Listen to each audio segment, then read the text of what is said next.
Ringkasan pelajaran hayat Kisah Para Rasul berita ke-33 dengan judul Perkembangbiakan di Yerusalem, Yudea dan Samaria melalui ministri sekelompok sekerja Petrus, bagian ke-25.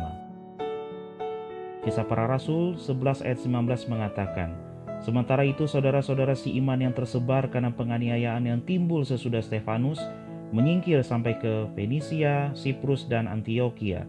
Namun mereka memberitakan Injil kepada orang Yahudi saja. Karena penganiayaan orang beriman yang tersebar dari Yerusalem ke tempat-tempat lain melakukan perluasan Injil untuk menggenapkan perkataan Tuhan dalam pasal 1 ayat 8. Ini adalah kedaulatan Allah. Kisah Para Rasul 11 ayat 20 melanjutkan, akan tetapi di antara mereka ada beberapa orang Siprus dan orang Kirene yang tiba di Antiokhia dan berkata-kata juga kepada orang-orang berbahasa Yunani dan memberitakan tentang Tuhan Yesus.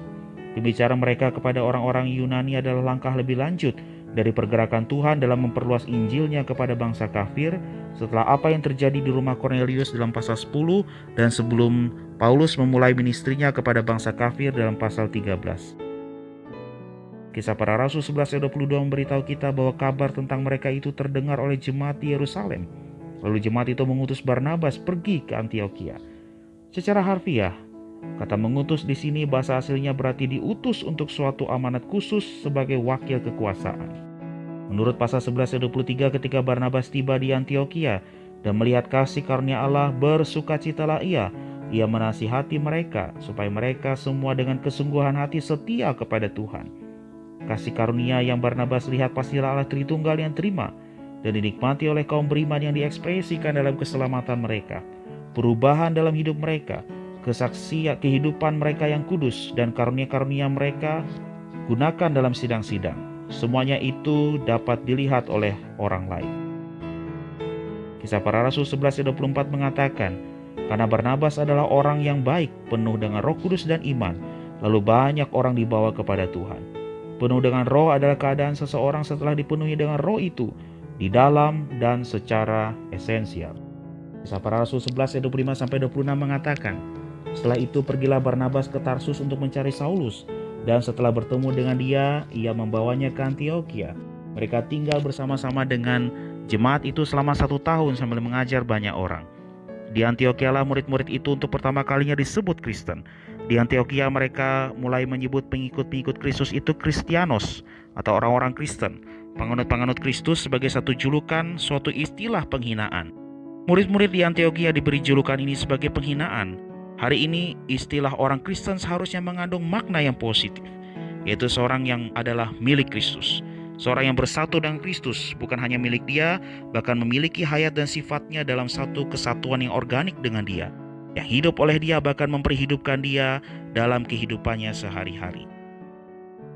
Dalam pasal 11 ayat 27-30 terdapat satu catatan mengenai persekutuan di antara gereja di Antiokhia dan gereja-gereja di Yudea. Dalam Kisah Para Rasul 11 ayat 30 kita nampak bahwa sumbangan-sumbangan dari gereja di Antiokhia dikirimkan kepada para penatua di Yerusalem melalui Barnabas dan Saulus. Di sini Saulus melalui Barnabas dibawa ke dalam pelayanan di antara gereja-gereja.